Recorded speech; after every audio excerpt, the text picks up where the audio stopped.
Hey guys, welcome back to ATZTV. Thank you for stopping by for another video. And recently I had asked you all to give me your unpopular opinions on anything related to football, and you all definitely didn't disappoint. I took the 10 best questions that I could get. Some of you all sent me through YouTube, some through Insta, some through WhatsApp. And again, if you didn't get featured in this one because I could only select 10, please do comment in this video because I may make a part 2 and let's see how good it does. So without any further ado, if you're new to channel, hit the subscribe. You want your unpopular opinion to come in this video, you definitely can put it in the comments down below. Also, for those who don't know or are new to this topic, which I found quite a lot of people, unpopular opinion is an opinion that goes against the majority. Okay, so basically, if like as a majority of people think Odisha are going to win, but a few people think Kerala Blasters are going to win the ISL Shield, that is an unpopular opinion. People who think that Kerala, because it's kind of not what the majority thinks. Okay, so that is what's mostly called that's why it's called unpopular. Okay, so without any further ado, let's go through. I'll go through all the 10 best ones that I read. Okay, by Jerry NVM 7508. Unpopular opinion: if Greg Stewart and Adrien had got a chance to play together, they can literally be the Iniesta and Xavi of ISL. Both of them are truly wizards.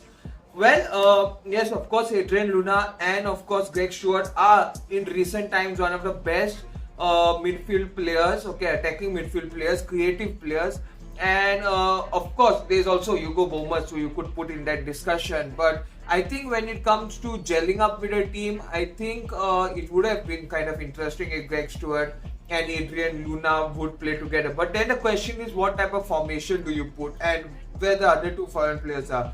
Are you going to play an all complete Indian defense or complete Indian attack?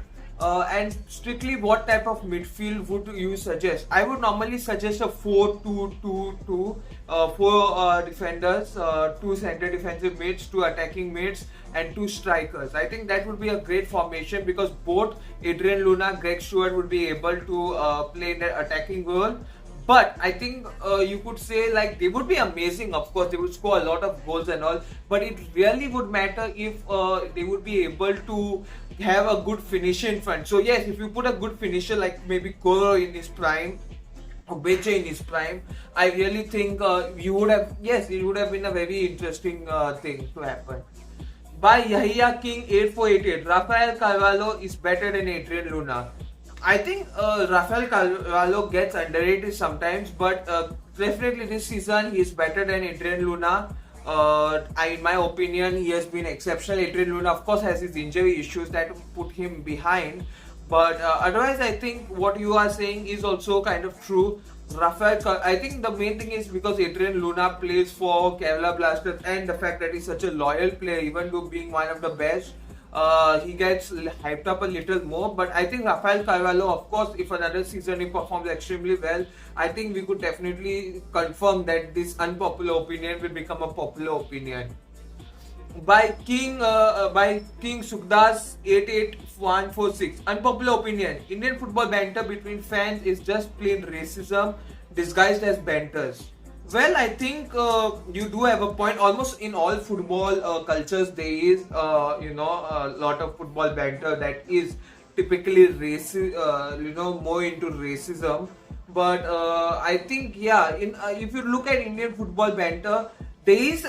I'm not saying that there is no football banter which is not involved in racism, which is just a normal football banter you get. But yeah, there's quite a big chunk of that banter which make fun, you make it's like to mock the opponents, goes to racism, which I think is a very bad thing, because I clearly don't believe that if you are trying to make a fun of the opponent's fan base, it shouldn't be racist. It should be at least because you are talking about the fans and the club, right? So attack the club. Maybe like if you are talking about Kerala Blasters, no trophies. If you're talking about Northeast United, I think once upon a time you could say that their defense was as leaky as my pipelines. So you could say something like that. I think racism shouldn't be the first choice for your banter, but but then sadly it does happen. I hope in the future it gets reduced. But it will remain till, but I hope it gets reduced. By Sunil Chhetri, the GOAT, unpopular opinion, ISL is not producing defenders and strikers for the national team. If you talk about defenders, I think the Indian national team produces quite a number. I mean, the ISL produces quite a number of Indian defenders, left back, right backs. You could say center defensive midfielders, center mids probably. Yeah, you could say that the ISL does that. Even goalkeepers wise, we have got quite a number of good goalkeepers now from ISL. But I think you have a point here when you say that it doesn't produce good strikers. Once again, Igor Stimac also says that the striker position, I'm not talking about the wingers, because wingers we have quite good ones. We have a lot of good wingers. But I think striker position, because normally this role is filled by, a foreign player. You just see all ISL clubs, almost all of them have a foreign player, if not one, then two foreign players that are going to take that striker position. So yeah, I can clearly understand with what angle you are speaking. It is an issue, and I think it will need to be addressed in the future. Of course, with Sunil Chhetri going to retire soon, it will be a question to be asked. But the thing is, will ISL clubs be ready to leave? Because the main thing of a striker is to score those goals.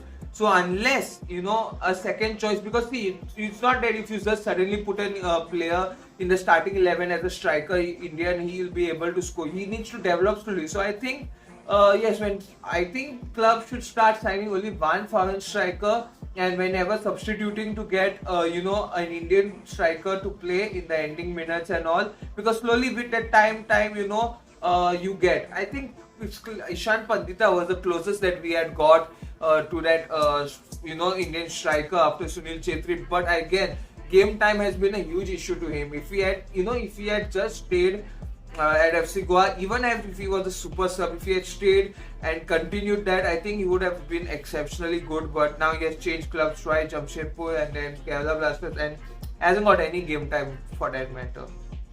By Ashwani 8817, Odisha FC winning the AFC Cup.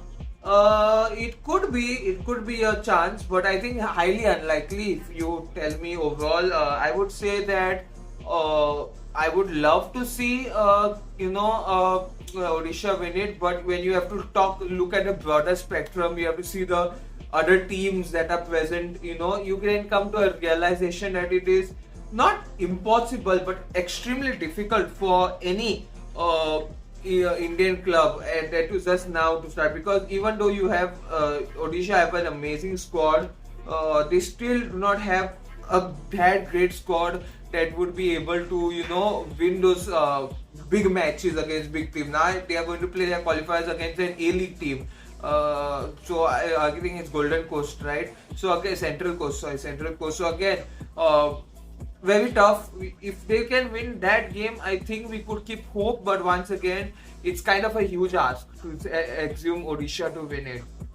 By Nagaraj, Northeast United doesn't represent full Northeast, only Assam. Again, another opinion that I kind of sort of agree, because I personally don't recollect multiple Northeast United games happening, even though it's saying Northeast United, which should be representing the full Northeast. I think there are very few, if not any, games of Northeast United played in Manipur, Mizoram, Tripura, Arunachal Pradesh, in those regions.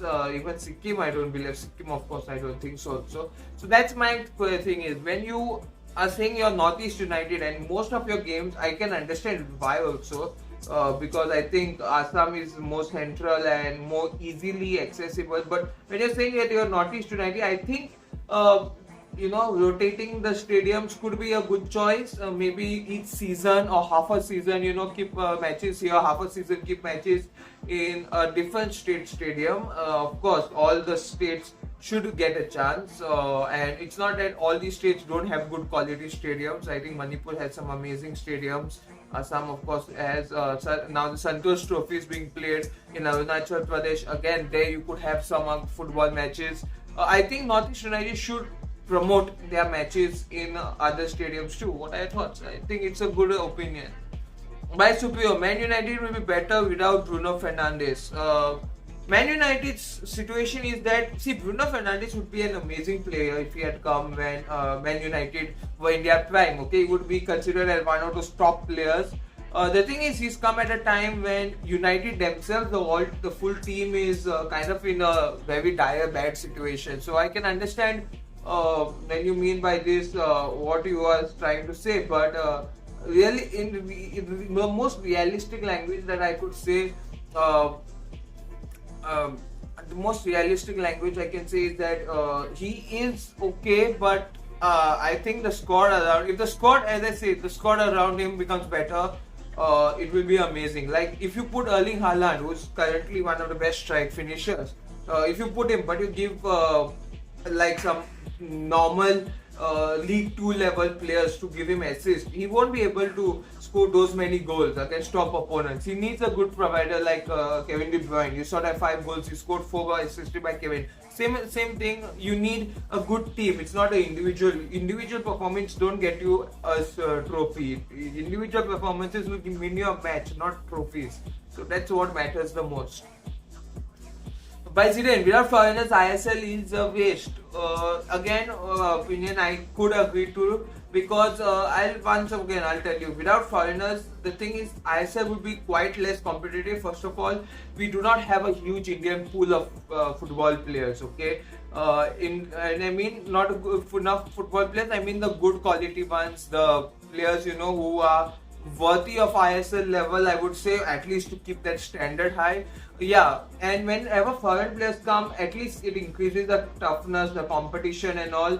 So having first of all 6 foreign players only and only 4 on the starting pitch itself, I think somehow has made the league slightly slower and slightly not boring as such, but not that majestic as it used to be. Now I'm not saying to put all 8 foreign players on the pitch, but you could still try and attempt to keep 5 foreign players on the pitch, and maybe say 8 foreign players in total in the squad. It would make it more interesting.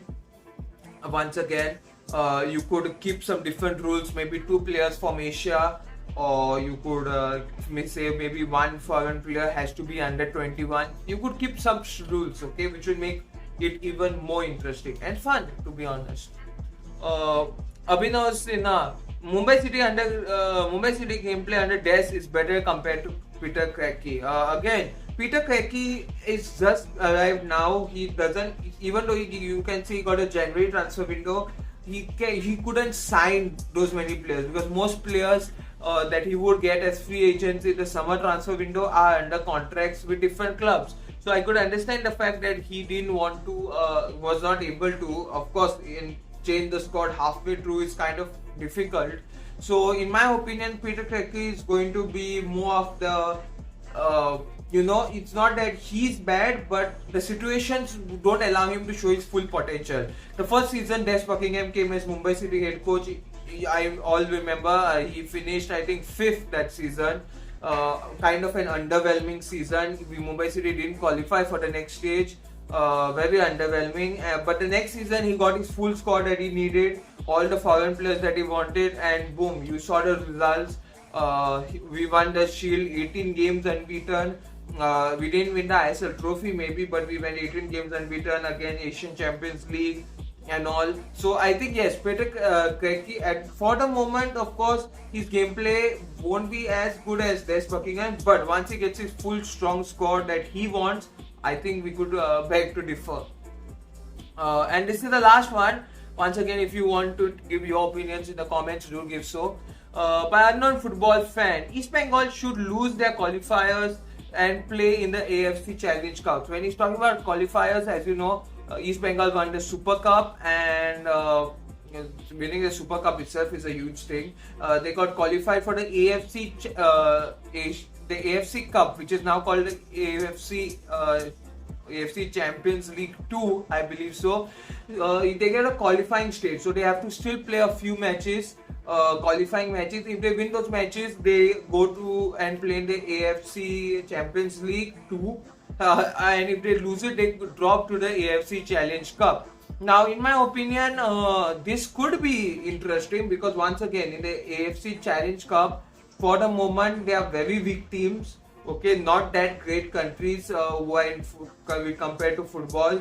You have like all the leftover countries. I do believe most of those countries won't even field a team. Countries like Yemen, where war is going on, I doubt they'll field a team. I can't imagine a team playing from Hong Kong, from Singapore, how good they are going to be. So I think you're getting the gist of what I'm speaking. All these weaker teams, from weaker countries overall, they get a chance to play. And again, I do feel that this could be interesting. And if East Bengal do lose, they have a higher chance because, of course, the AFC Champions League 2 is still with tough teams. But if they do drop to the Challenge Cup, they might have a chance in being the first Indian team to win AFC organized competition. So it could be interesting if they do so. So I think this video has gone to over 16 minutes, quite a lot of opinions. I like this type of videos. Thank you so much for those who commented.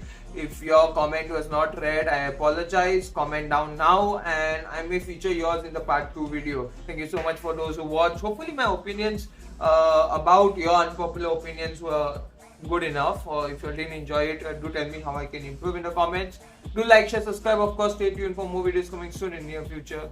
Goodbye, take care, stay safe.